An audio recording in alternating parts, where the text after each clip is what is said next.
ஹரே கிருஷ்ணா கிருஷ்ணா கிருஷ்ணா ஹரே ஹரே, ஹரே ராமா ராமா ராமா ஹரே ஹரே.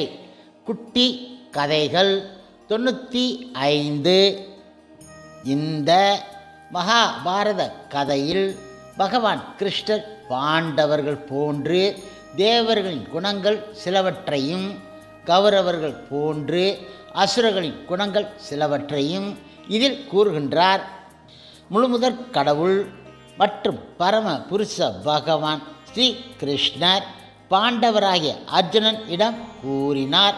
ஓ அச்சம் இன்மை, தனது நிலையை தூய்மைப்படுத்துதல், ஆன்மீக ஞானத்தை விருத்தி செய்து கொள்ளுதல், தானம், சுய கட்டுப்பாடு, யாகம் செய்தல், வேதங்களை கற்றல், தவம், எளிமை, அகிம்சை, வாய்மை, கோபத்தில் இருந்து விடுபட்ட தன்மை, துறவு, சாந்தி, குற்றம் காண்பதில் விருப்பம் இன்மை, எல்லா உயிர்களின் மீதும் கருணை, பேராசையில் இருந்து விடுபட்ட தன்மை, கண்ணியம், வெட்கம், மன உறுதி, வீரம், மன்னிக்கும் தன்மை, தைரியம், தூய்மை, பொறாமை இன்மை, மரியாதையை எதிர்பார்க்காமல் இருத்தல் ஆகிய தெய்வீக குணங்கள். ஓ பரதனின் மைந்தனே அர்ஜுனா, தெய்வீக இயல்புடைய உன்னதமான மனிதரை சார்ந்தவை. இங்கே குறிப்பிடப்பட்டு உள்ள 26 தெய்வீக குணங்கள் ஆகும். பல்வேறு வர்ணம் மற்றும் ஆசிரமத்திற்கு ஏற்றார் போன்று இவை விருத்தி செய்து கொள்ளப்பட வேண்டும். இதன் விளக்கம் என்னவென்றால், ஜட சூழ்நிலைகள் துன்பகரமானவை என்றாலும் எல்லா பிரிவுகளைச் சேர்ந்த மனிதர்களாலும் இந்த தெய்வீக குணங்கள் வளர்க்கப்பட்டால் பின்னர் படிப்படியாக ஆன்மீக உணர்வின் உயர்தளத்திற்கு உயர்வது சாத்தியம் ஆகும். மேலும் கிருஷ்ணர் கூறினார், ஓ பிருதாவின் மைந்தனே அர்ஜுனா, தற்பெருமை, அகந்தை, வீண் அபிமானம், கோபம், கொடூரம், அறியாமை ஆகியவை அசுர இயல்பு உடையவர்களின் குணங்கள் ஆகும். தற்சமயம் கலியுகத்தில் ஒருவன் ஓரளவு கல்வியையோ மிகுந்த செல்வத்தையோ அடைந்துவிட்டால் அவர்கள் எப்போதும் கர்வத்து உடனும் அகந்தை உடனும் இருப்பார்கள். மற்றவர்கள் தம்மை வழிபட வேண்டும் என அவர்கள் விரும்புகின்றார்கள். பிறரால் மதிக்கப்படுவதற்கான தகுதி அவர்களிடம் இல்லாவிட்டாலும் மதிப்பு அளிக்கும்படி வற்புறுத்துகின்றனர். அவர்கள் அற்பமான விஷயங்களில் மிக மிக கோபமுற்று கொடூரமாக பேசுகின்றார்கள். கண்ணியமாக நடந்து கொள்வது கிடையாது. எதை செய்ய வேண்டும், எதை செய்யக்கூடாது என்பதை அவர்கள் சிறிதும் அறிவது கிடையாது. தங்களது சொந்த விருப்பத்தின்படி மனம் போன போக்கில் எதையும் செய்கின்றார்கள். எந்த ஒரு அதிகாரியையும் அவர்கள் ஏற்பது கிடையாது. தாயின் கருவில் அவர்கள் உடல் தொடங்கியதிலிருந்து இந்த அசுர குணங்கள் இருக்கின்றன.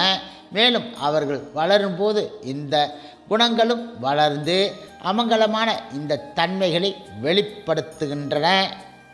தெய்வீக குணங்கள் முக்தி தரக்கூடியவை, அசுர குணங்களோ பந்தப்படுத்துபவை. ஓ பாண்டுவின் மைந்தனே அர்ஜுனா, கவலைப்படாதே, நீ தெய்வீக குணங்கள் உடன் பிறந்து இருக்கின்றாய். கிருஷ்ணர் மேலும் கூறினார், ஓ பிருதாவின் மைந்தனே அர்ஜுனா, இந்த உலகில் உள்ள படைக்கப்பட்ட உயிர்வாளிகளில் தெய்வீகமானவர்கள், அசுரர்கள் என 2 வகைகள் உள்ளார்கள். தெய்வீக குணங்களை பற்றி ஏற்கனவே விவரமாக உனக்கு விளக்கிவிட்டேன்.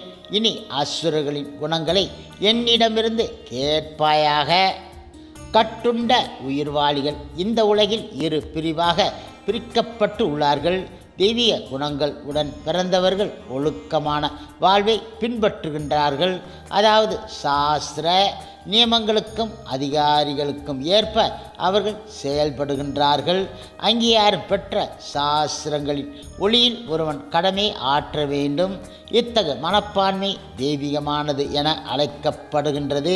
சாஸ்திரங்களில் விதிக்கப்பட்டுள்ள ஒழுக்க நெறிகளை பின்பற்றாமல் தனது மனம் போன போக்கில் இயங்குபவன் அசுரத்தன்மை உடையவன் என அழைக்கப்படுகின்றான்.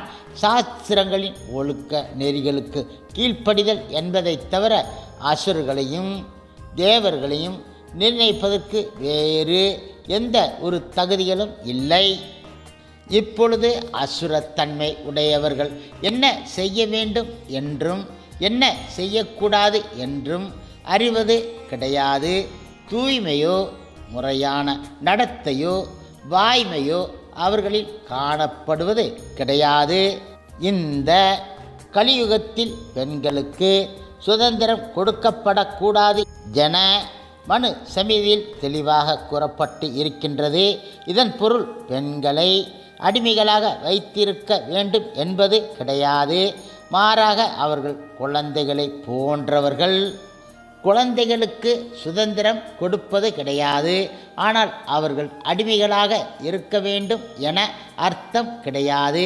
இத்தகைய விதிகளை அசுரர்கள் தற்போது புறக்கணித்து விட்டார்கள். ஆண்களுக்கு சமமாக பெண்களுக்கு சுதந்திரம் கொடுக்கப்பட வேண்டும் என அவர்கள் நினைக்கின்றார்கள். இருப்பினும் உலகத்தின் சமூக நிலையை இது ஒன்றும் விருத்தி செய்துவிடவில்லை. உண்மையில் வாழ்வின் ஒவ்வொரு நிலையிலும் பெண் பாதுகாக்கப்பட வேண்டியவள் ஆவாள். அவள் தனது சிறுவயதில் தந்தையாலும் இளம் வயதில் கணவனாலும் முதுமையில் வளர்ந்த பிள்ளைகளாலும் பாதுகாக்கப்பட வேண்டும். மனு சமிதியின்படி இதுவே முறையான சமூக நடத்தை. ஆனால் நவீன கல்வி முறையோ பெண்களின் வாழ்வை பற்றிய ஒரு கர்வமான கருத்தை செயற்கையாக வடிவு அமைத்து இருக்கின்றன. இதனால் திருமணம் என்பது தற்போது ஒரு கற்பனையாக ஆகிவிட்டது. மேலும் பெண்களின் நல்ல நடத்தையும் தற்காலத்தில் நன்றாக இல்லை. இவ்வாறாக சமூகத்திற்கு நன்மை பயக்கும் நெறிகளை அசுரர்கள் ஏற்பது கிடையாது. மேலும் சிறந்த சாதுக்களின் அனுபவத்தையும் அவர்களால் வகுக்கப்பட்ட சட்டத்திட்டங்களையும் அசுரர்கள் பின்பற்றாத காரணத்தினால் அவர்களது சமூக நிலை மிகவும் துன்பகரமாக உள்ளன. அவர்கள் இந்த உலகம் பொய் என்றும் அஸ்திவாரம் இல்லாதது என்றும் கட்டுப்படுத்தும் கடவுள் எவரும் கிடையாது என்றும் கூறுகின்றார்கள். காம இச்சையால் உண்டாக்கப்பட்டதாகவும் காமத்தை தவிர இதற்கு வேறு காரணம் இல்லை எனவும் அவர்கள் சொல்கின்றார்கள். இந்த உலகம் மாய கற்பனையின் ஒரு தோற்றம் என்றும் காரணமும் விளைவும் இல்லாத ஆள்பவர் இல்லாத மற்றும் நோக்கம் இல்லாத இது உண்மையானது கிடையாது என்றும் அசுரத்தன்மையினர் முடிவு செய்கின்றார்கள். ஜட செயல்களாலும் அவற்றின் விளைவுகளாலும் சந்தர்ப்பவசத்தால் இந்த பிரபஞ்சம் தோன்றியது என அவர்கள் கூறுகின்றார்கள்.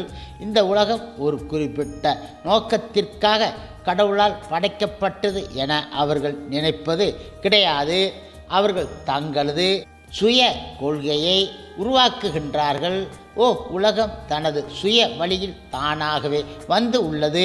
இதற்கு பின்னால் கடவுள் ஒருவர் இருப்பதாக நம்புவதற்கு காரணம் எதுவும் கிடையாது. ஜடத்திற்கும் ஆத்மாவிற்கும் வேறுபாடு இல்லை என கருதும் அவர்கள் பரம ஆத்மாவையும் ஏற்பது கிடையாது. எல்லாம் வெறும் ஜடமே.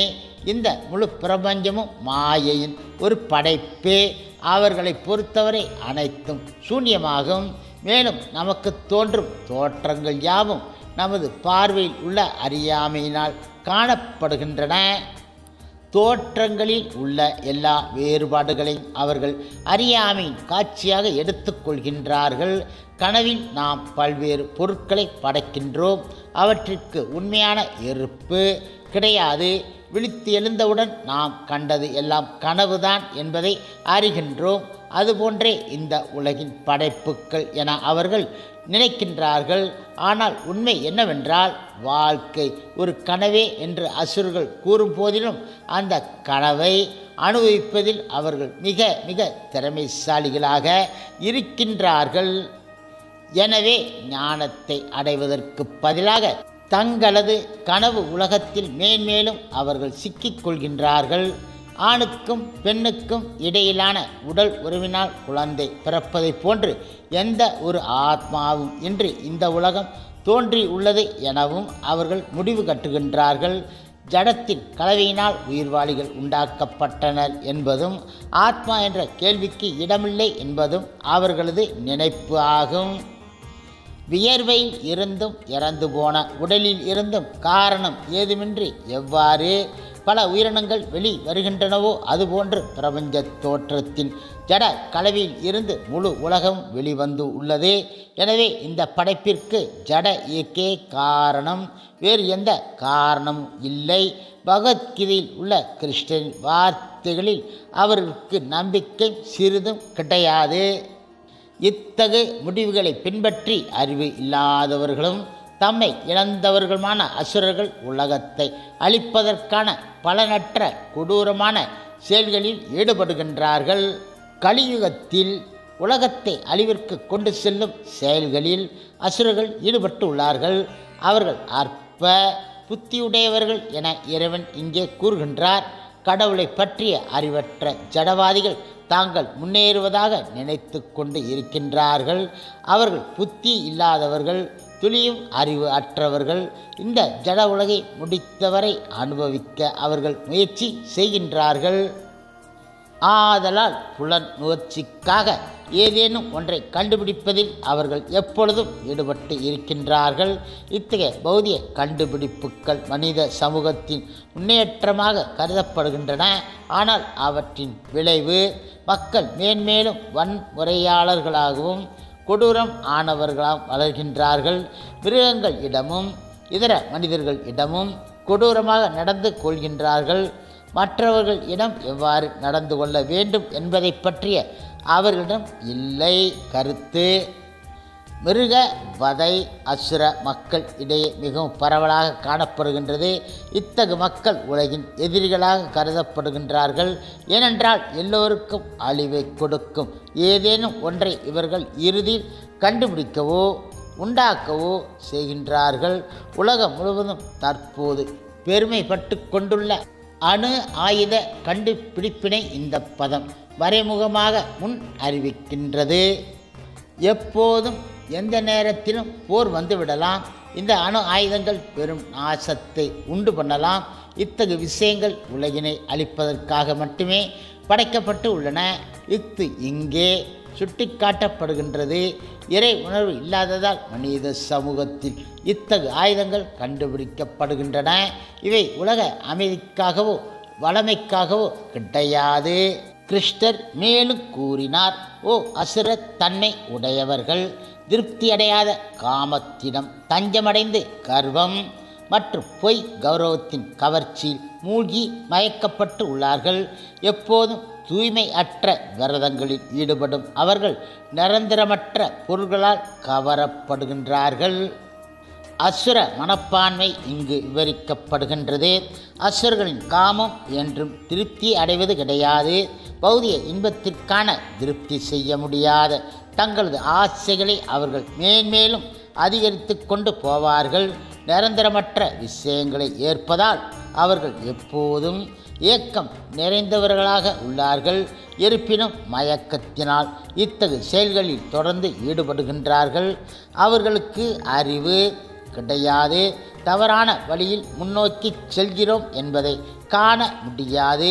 நிரந்தரமற்ற விஷயங்களை ஏற்கும் அத்தகு அசுர மக்கள் தங்களுக்கென ஒரு கடவுளை உருவாக்கி தங்களது சொந்த மந்திரங்களை படைத்து அவற்றை உச்சரிக்கவும் செய்கின்றார்கள். அதன் விளைவு என்னவென்றால் காம சுகம், பௌதிக சொத்துக்களை குவித்தல் ஆகிய இரண்டு விஷயங்களில் அவர்கள் மேன்மேலும் கவரப்படுகின்றார்கள். அத்தகு அசுர மக்கள் மது, மங்கை, சூது, மாமிச உணவு ஆகியவற்றால் மட்டுமே கவரப்படுகின்றார்கள். இவையே அவர்களது தூய்மையற்ற பழக்கங்களாகும். கர்வத்தாலும் பொய் கௌரவத்தாலும் தூண்டப்பட்டு அவர்கள் வேத நெறிகளால் அங்கீகரிக்கப்படாத சில மத கொள்கைகளை உருவாக்குகின்றார்கள்.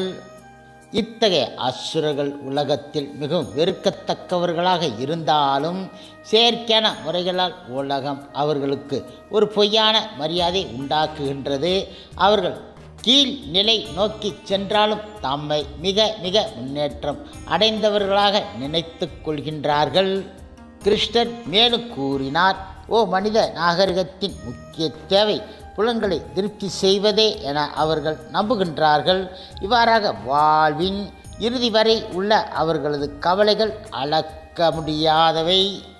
இப்பொழுது ஆசைகள் என்னும் நூற்றுக்கணக்கான கயிறுகளால் பந்தப்படுத்தப்பட்டு காமத்திலும் கோபத்திலும் மூழ்கி அவர்கள் புலன் நுகர்ச்சிக்காக அநியாயமான வழிகளில் செல்வத்தை சேகரிக்கின்றார்கள். புலன் இன்பமே வாழ்வின் இறுதி குறிக்கோள் என ஏற்கும் அசுரர்கள் அந்த கருத்தினை மரணம் வரை தொடர்கின்றார்கள். மரணத்திற்கு பிறகு வாழ்க்கை உள்ளது என்பதை அவர்கள் நம்புவது கிடையாது. ஒருவன் இந்த உலகில் செய்யும் செயல்களுக்கு கர்மத்திற்கு ஏற்ப பல்வேறு விதமான உடல்கள் அடைகின்றான் என்பதிலும் அவர்களுக்கு நம்பிக்கை இல்லை. வாழ்க்கைக்கான அவர்களது திட்டங்கள் எப்போதும் முடிவு உறுவது கிடையாது. திட்டத்திற்கு மேல் திட்டம் தீட்டிக்கொண்டே செல்கின்றார்கள். இந்த திட்டங்கள் எதுவும் ஒருபோதும் முடிவு உறப்போவது கிடையாது. ஒருவன் எவ்வளவு காலம் அனுபவிக்க வேண்டும் என விதிக்கப்பட்டுள்ளதோ அதற்கு மேல் ஒரு நொடியை கூட இயற்கையின் சட்டங்கள் அனுமதிப்பது கிடையாது. பகவான் கிருஷ்ணர் மேலும் கூறினார், ஓ அசுரத்தன்மை உடையவன் நினைக்கின்றான், இன்று என்னிடம் இவ்வளவு சொத்து இருக்கின்றது, எனது திட்டங்களின்படி நான் நிறைய லாபம் அடையப் போகின்றேன், தற்போது இவ்வளவு என் உடையதாக இருக்கின்றது, எதிர்காலத்தில் இது மேன்மேலும் பெருகும். அவன் என்னுடைய எதிரி, அவனை நான் கொன்றுவிட்டேன், என்னுடைய மற்ற எதிரிகளும் கொல்லப்படுவார்கள். நானே எல்லாவற்றின் இறைவன், நானே அனுபவிப்பாளன், நானே பக்குவமானவனும் பலம் உடையவனும் மகிழ்ச்சியானவனும் ஆவேன் என நினைக்கின்றார்கள். செல்வாக்கு மிக்க உறவினர்களால் சூழப்பட்ட மிகப்பெரிய செல்வந்தன் நானே. என்னை போன்று சக்தி உடையவனும் மகிழ்ச்சி அடைபவனும் வேறு யாரும் கிடையாது. நான் யாகங்கள் செய்வேன், தானங்கள் கொடுப்பேன், இவ்வாறு இன்பமாக இருப்பேன். இந்த விதமாக அத்தகு மக்கள் அறியாமையினால் மயக்கப்பட்டு உள்ளார்கள். இவ்வாறாக அநேக கவலைகளால் குழப்பமுற்று மோகத்தின் வலையினால் சூழப்பட்ட அவர்கள் புலன் இன்பத்தில் பலமான பற்று உடையவர்களாகி கீழ்நிலை கிரகங்களுக்கு வீழ்ச்சி உறுகின்றார்கள். ஹரே கிருஷ்ணா ஹரே கிருஷ்ணா கிருஷ்ணா கிருஷ்ணா ஹரி ஹரி, ஹரி ராமா ராமா ராமா ஹரி ஹரி. சில பிரபுபாதரின் சேவையில் இஸ்கான் பக்தர்கள்